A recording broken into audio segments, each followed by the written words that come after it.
नमस्कार, माझ्या नवीन ब्लॉगमध्ये तुमचं स्वागत आहे। तर आज आहे मार्गशीर्ष महिन्यातला तिसरा गुरुवार। तर ना माझी पूजेची जी मांडणी आहे ना ती झालेली आहे, पण कलश सजावट अजून बाकी आहे। तर माझ्या एका मैत्रिणीकडून मी हे वस्त्र ऑर्डर केलं, ती सजावट करून घेणार आहे आणि नंतर मग पूजा करणार आहे आणि ना काही रेसिपी सुद्धा मी तुमच्यावर आज शेअर करणार आहे।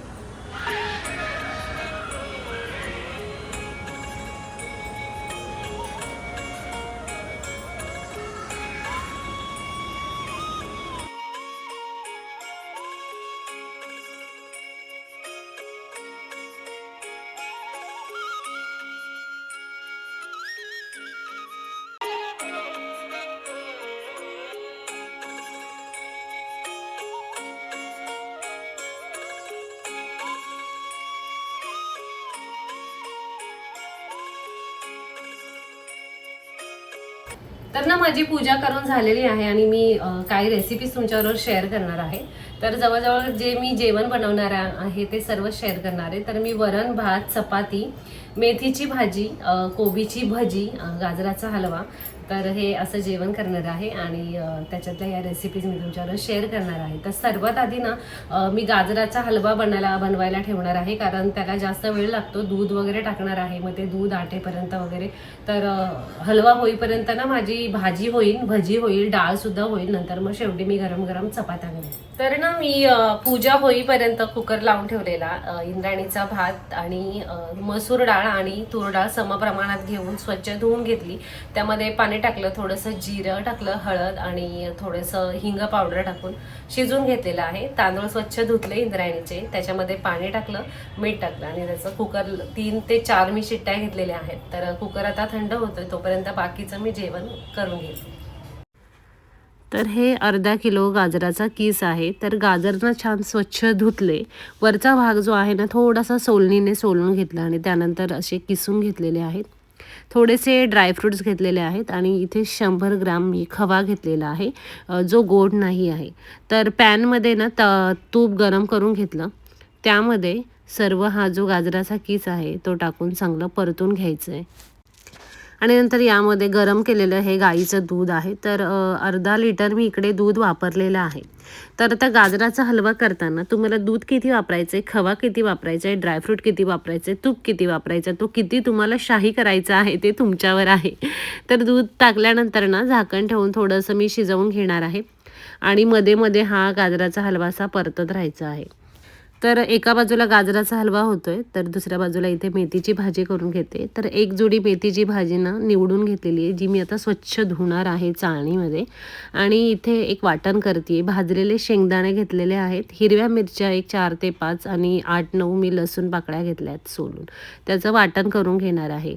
तर इथे ना हे एक लोखंडाची कढई आहे, त्यामध्ये मी भाजी करते। तेल गरम केलं 1-1.5 चमचा, त्यामध्ये जिरे टाकलं आणि आता ही भाजी टाकून एक थोडंसं परतून घेणार आहे आणि जे वाटण करून घेतलं होतं ना मी, मिरची, शेंगदाणे आणि लसूण, ते टाकणार आहे, चवीप्रमाणे मीठ।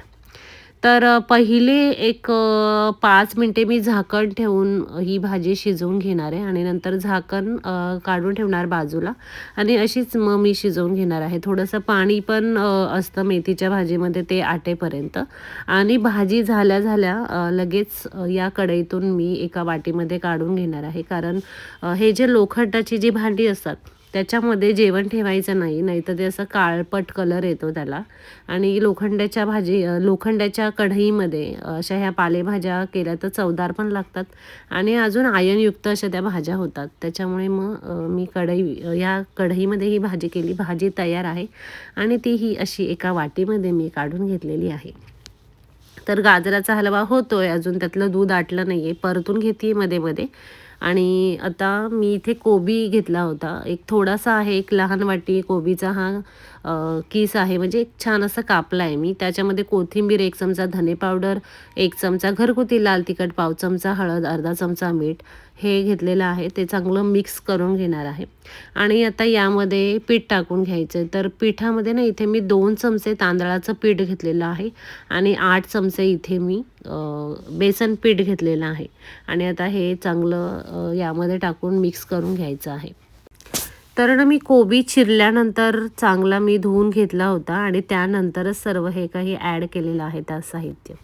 तर गाजराच्या हलव्यामध्ये दूध आटलं आहे की नाही ते पाहायचं आहे. तर मंद आचेवरतीच मी शिजवून घेतलेलं आहे. तर जवळजवळ सर्व या गाजराच्या हलव्यामधलं दूध आटलेलं आहे.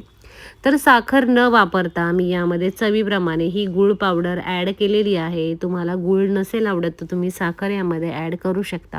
छान मिक्स केलं. पाव चमचाना यामध्ये वेलची पावडर टाकून आता यामध्ये जो खवा मी आणला होता 100 ग्रॅम तो यामध्ये ॲड करून छान मिक्स करून घेणार आहे.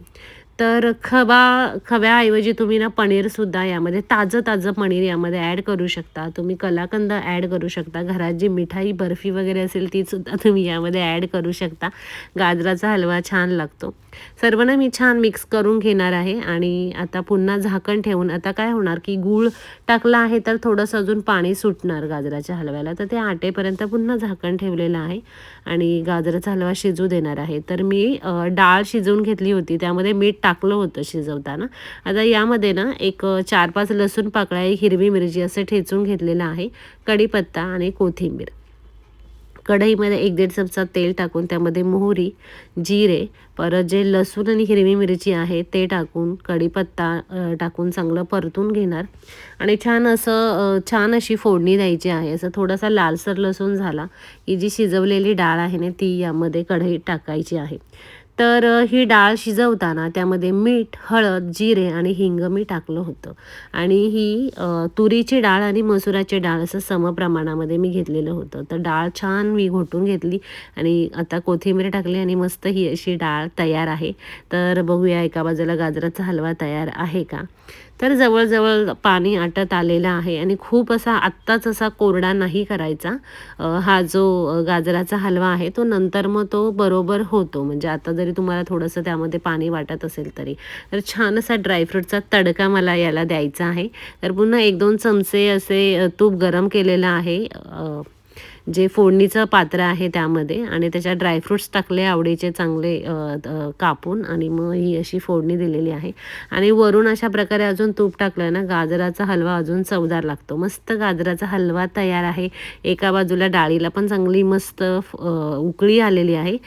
तर दोघांचे पण गॅस बंद करते मी. गाजराचा हलवा आणि डाळीचा आणि झाकण ठेवून द्यायचं. तर एका बाजूला जे कोबीचं मिश्रण आपण करून ठेवलेलं कोबीच्या भजीचं तर त्यामध्ये थोडंसं आता पाणी ॲड केलेलं आहे आणि आता त्याच्या भजी करायच्या. तर चपातीसाठी तवा ठेवला आहे गरम करायला, तेल ठेवलं होतं गरम करायला आणि हे पीठ सगळ्यात आधी मी मळून ना फ्रीजमध्ये ठेवलं होतं एका डब्यामध्ये. त्याच्या मस्त चपात्या करून घ्यायच्या आहेत. तर तुम्हाला हव्या तशा तुम्ही चपात्या करू शकता घडीच्या आतून तेल वगैरे लावून किंवा न लावता. तर मी तेल नाही लावत जास्त चपातीला. एक आतमधून म्हणजे जसं घडीच्या पोळ्या करतो सिंपल चपाती लाटली आणि छान तेल लावून ही अशी मस्त जी आहे ना भाजून घेतलेली आहे तव्यावरती. तर चपात्या माझ्या झालेल्या आहेत. एक लहान पण चपाती केली. माझ्याकडं ना एक छान नैवेद्याचं ताट आहे तर त्या नैवेद्याच्या ताटात ठेवायला. तर तेल गरम झाल्यानंतर ना मी भजी चमच्याने सोडून घेतली तेलामध्ये आणि ही अशा प्रकारे मस्त तळून घ्यायची आणि ही कोबीची भजीसुद्धा तयार आहे. आणि आत्ता मी काय करणार आहे मस्त नैवेद्याचं ताट जे आहे ना त्याच्यामध्ये सर्व पदार्थ ठेवून आपल्याला नैवेद्य अर्पण करायचं आहे. तर हे छान नैवेद्याचं ताट आहे. त्याच्या छोटासा पाण्याचा ग्लास, 3 वाट्या आहेत. त्याच्यामध्ये एकामध्ये भाजी, एकामध्ये वरण, एकामध्ये गाजराचा हलवा मी ठेवलेला आहे वाटीत. तसेच भजी आणि एक काकडी आहे त्याचे काप केले ते पण ठेवून घेतलेलं आहे. भाताची मूद, त्यावरती डाळ. तर मस्त हे जे नैवेद्याचं ताट आहे ना ते आता देवीला जे आहे म्हणजेच जी आपण पूजा मांडली तर तिथे अर्पण करून घेतलेलं आहे. तर नैवेद्याचं ताट तर मस्त दिसत आहे. तर आता जेवणाचं ताट, तर हे जेवणाचं ताटसुद्धा माझं मस्त मी ते सर्व केलेलं आहे. तर सर्व पदार्थ तयार आहेत. तर ह्या सर्व रेसिपीज तुम्हाला कशा वाटल्या नक्की कमेंट करून सांगा. हा व्लॉग कसा वाटला आणि अजूनही माझ्या चॅनलला सबस्क्राईब केलं नसेल तर नक्की सबस्क्राईब करा, व्हिडिओ लाईक करा, शेअर करा. धन्यवाद.